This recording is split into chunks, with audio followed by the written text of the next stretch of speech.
Nggak perlu tuh yang namanya bikin post credit scene ngerti sebuah karakter di post credit scene kayak gini, tapi ujung-ujungnya karakternya nggak pernah kejadian dan nggak pernah diadaptasi di masa depan.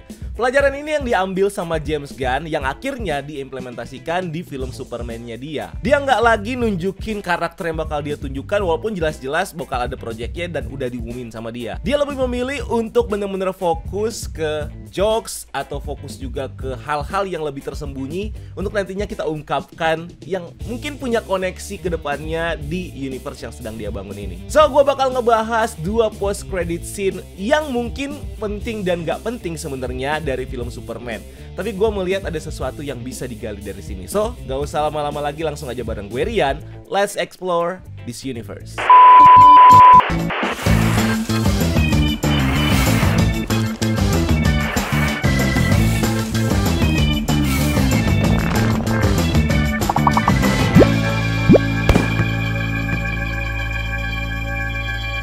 Setelah credit scene dengan lagunya Teddy Bears, Punk Rockers, kita akhirnya ngeliat mid credit scene yang pertama yang nunjukin Superman yang lagi duduk di bulan dan ngeliat ke arah bumi sambil melukin si Krypto.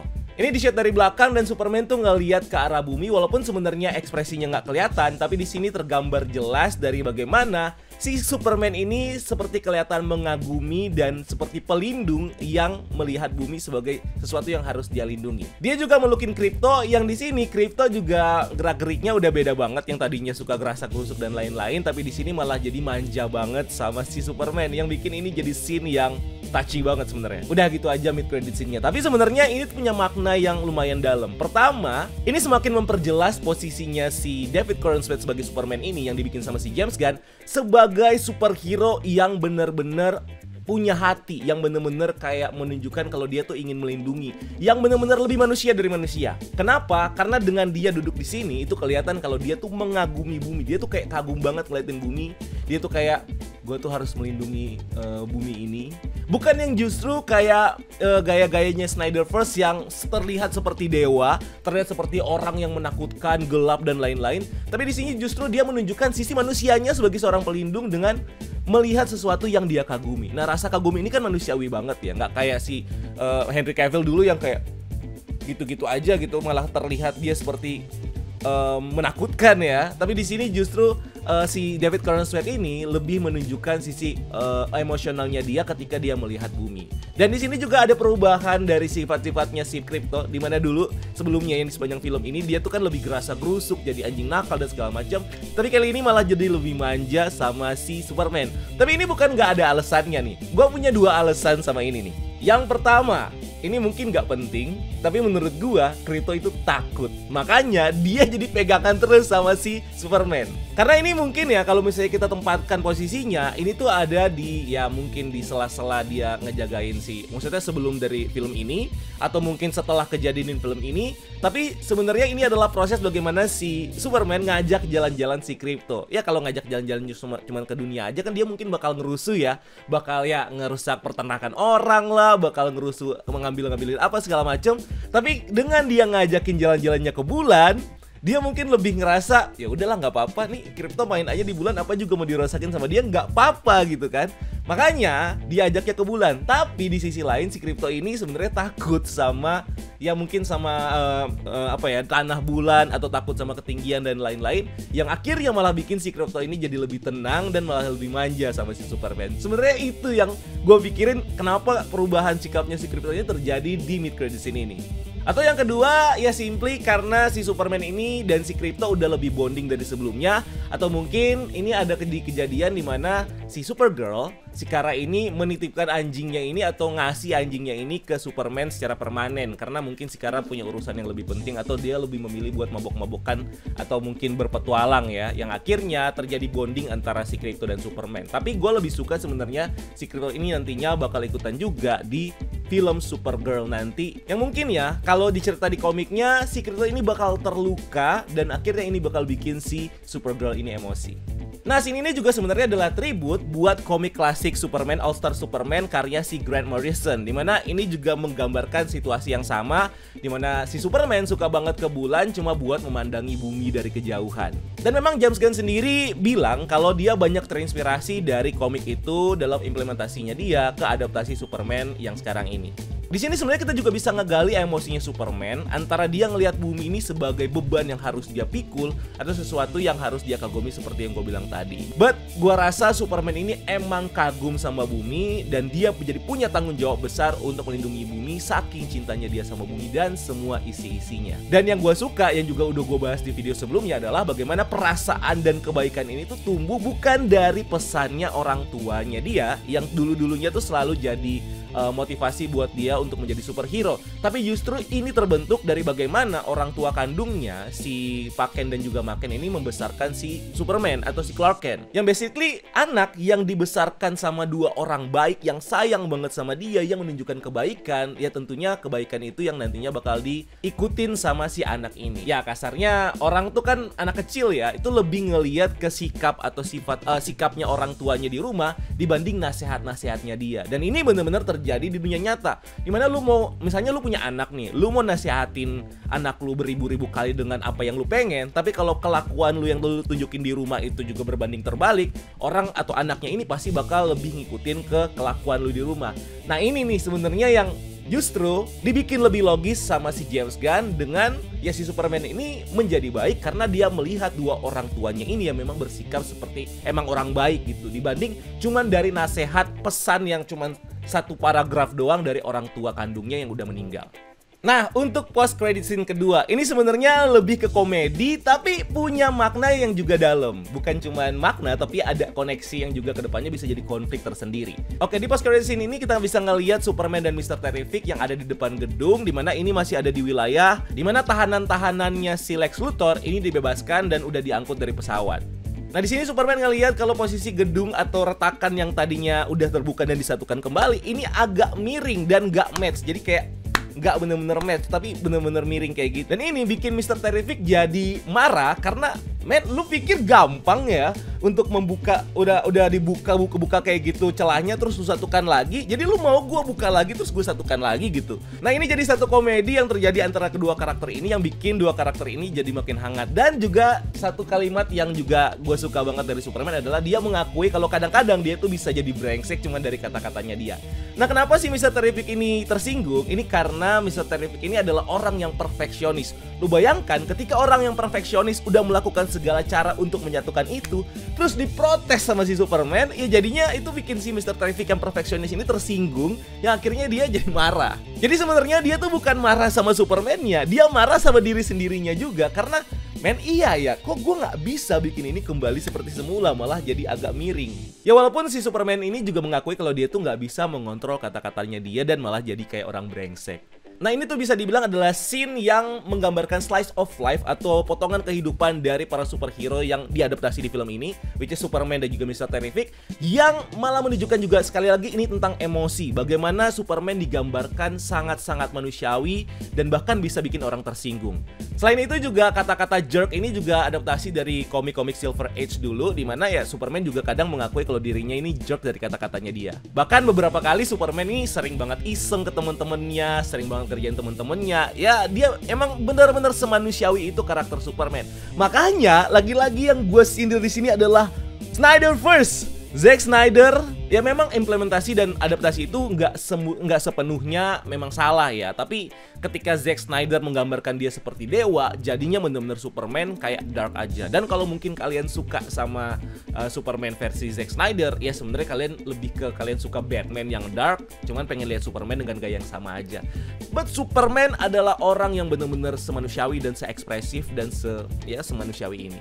Dan harusnya ya Superman itu jadi orang yang justru menginspirasi, bukan ditakuti atau dikagumi doang seperti yang ada di Snyderverse. Nah, apakah post credit scene ini punya potensi cerita yang bisa dikembangkan ke depannya? Tentunya bisa. Lu pikir ketika Metropolis yang tadinya terbuka terus ditutup lagi tapi agak miring, itu artinya kan berarti ada celah-celah yang benar-benar tidak tertutup dengan sempurna. Nah itu yang nantinya bisa menjadi sesuatu atau konflik yang nantinya bakal dihadapi di film-film mendatang atau mungkin ya di project-project mendatang. Yang pasti sudah ada nih yang ditanam sama si James Gunn melalui ya ketika Metropolis balik, ini nggak bener-bener balik sempurna. Lu bayangin ketika ya kalau kita praktekin gitu kan, taruhlah misalnya gini. Ini kan tadinya tertutup dengan sempurna, terus akhirnya kebuka, terus akhirnya dia malah begini.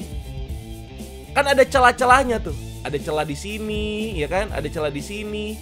Nah, celah-celah ini tuh yang nantinya bakal menjadi potensi konflik ke depannya. Ya contoh yang paling gampang adalah mungkin kembalinya Ultraman gitu kan. Oke, Ultraman di sini kita lihat dia kesedot ke black hole. Dan nantinya, gue udah bahas di video sebelumnya, mungkin ini si Ultraman ini dia akan ya dapat kekuatan lah atau apa, dan akhirnya dia bakal mengumpulkan material-material yang dia punya untuk menciptakan Earth-nya sendiri yang nantinya bakal dinamakan Heatray. Dimana si Ultraman ini sebenarnya adalah penggambaran yang lebih akurat, bukan ke Ultraman yang ada di komik. Dimana Ultraman yang ada di komik itu dia ini adalah versi alternatif dan versi yang lebih jahat dan bahkan kadang lebih jago daripada Superman. Sedangkan Ultraman yang di sini itu lebih ke cloningan yang bahkan kelihatan nggak punya jiwa gitu ya. Dia bener-bener cuma dikontrol sama si Lex Luthor. Nah di sini justru dia malah mirip kayak karakter Bizarro yang udah juga gua bahas di video sebelumnya. Nah karakter Bizarro ini juga mungkin punya potensi kedepannya bakal balik lagi ke Earth atau ke bumi dengan lewat mungkin celah-celah ini ya. Lewat celah ini ketika dia sudah establish dengan Heatray-nya dia bakal balik dan mungkin nantinya bakal melawan Superman. Mungkin. Tapi di luar itu, yang namanya Pocket Dimension di sini juga digambarkan sebagai celah atau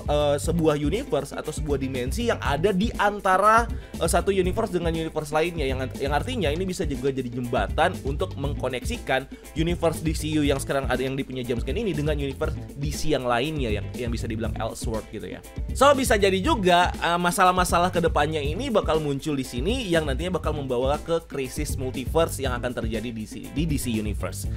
Intinya adalah celahnya sudah dibuat. Intinya adalah konfliknya sudah ditanam dan bisa digali kapanpun itu. Dan yang nextnya mungkin ini bakal jadi masalahnya Argus lah, bakal jadi masalah siapa itu yang intinya adalah, atau mungkin Green Lantern gitu kan, yang intinya keretakan dan celah multiverse ini, celah-celah dari black hole ini itu pasti akan membawa masalah ke depannya.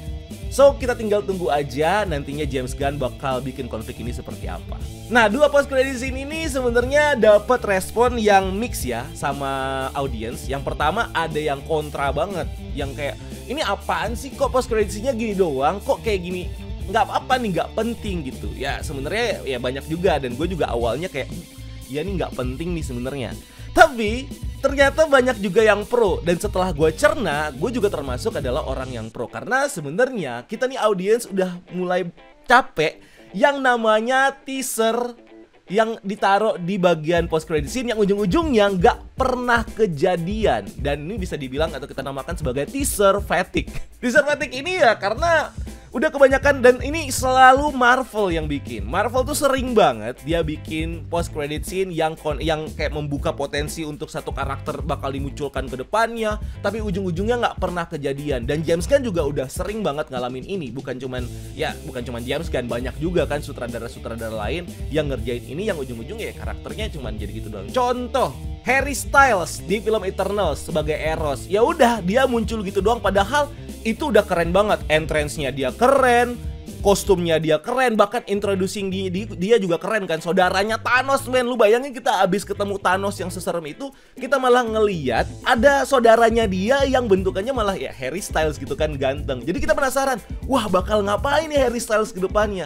Tapi ya tidak terjadi apa-apa, nggak dilanjutin gimana-gimana. Bahkan ya film Eternal saja nggak tahu tuh, nggak jelas bakal dibikinin kedua atau enggak gitu kan. Tapi ya itulah yang bikin kita sebagai penonton yang udah terbiasa dengan post credit scene malah jadi fatigue, malah jadi capek.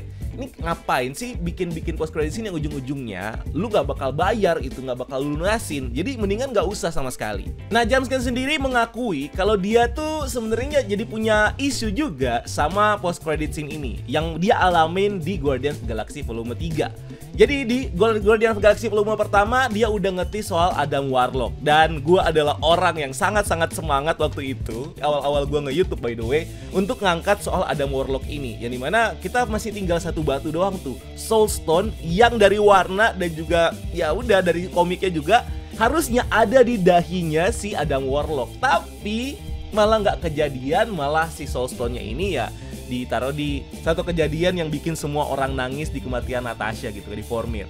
Nah setelah itu James Gunn malah dia mengakui kalau dia tuh kerepotan dan dia juga jadi pusing untuk membawa Adam Warlock di volume 3. Dia bahkan bilang dia udah mikirin mau taruh di mana si Adam Warlock di volume 2 dan ujung-ujungnya dia implementasikan di volume 3. Jadi dia terjebak sendiri dengan teaser yang udah dia bikin.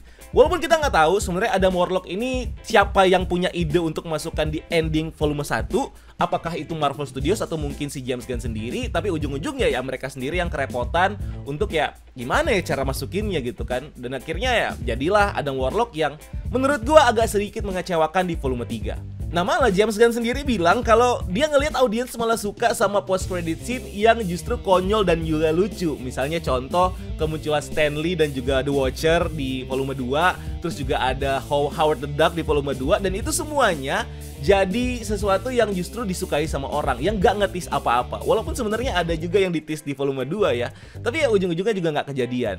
So dari sini James Gunn tuh pengen banget melindungi, dia pengen banget melindungi masa depan dari DCU sendiri dengan tidak mengekspos atau dengan tidak membawa teaser-teaser karakter yang nantinya bakal dimunculkan di next project. Karena bisa aja nantinya ketika mereka menyusun strategi, karakter itu mungkin gak bakal kepake. So lebih baik gak usah dimunculin karakter-karakter A, B, atau C di post credit scene. Mendingan yang jelas-jelas aja dan ditaruhnya nggak usah di post credit scene, di bagian ending aja. Kayak contoh kemunculan Millie Alcock sebagai Supergirl di ending film ini. Jadi post credit scene yang kayak gini menurut gua adalah pilihan yang cerdasnya James Gunn untuk menjaga dan juga untuk ya biar kita nggak bosan sama teaser-teaser yang akhirnya nggak kejadian juga gitu kan.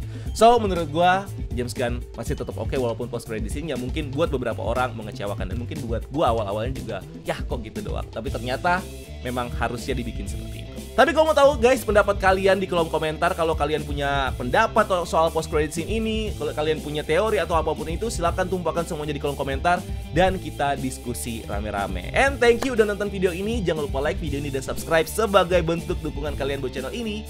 Cari kita juga di TikTok dan di Instagram karena kita juga bikin konten di sana dan jangan lupa lakukan satu kebaikan hari ini. See you on the next video. Gua Rian, until next time, keep exploring the multiverse.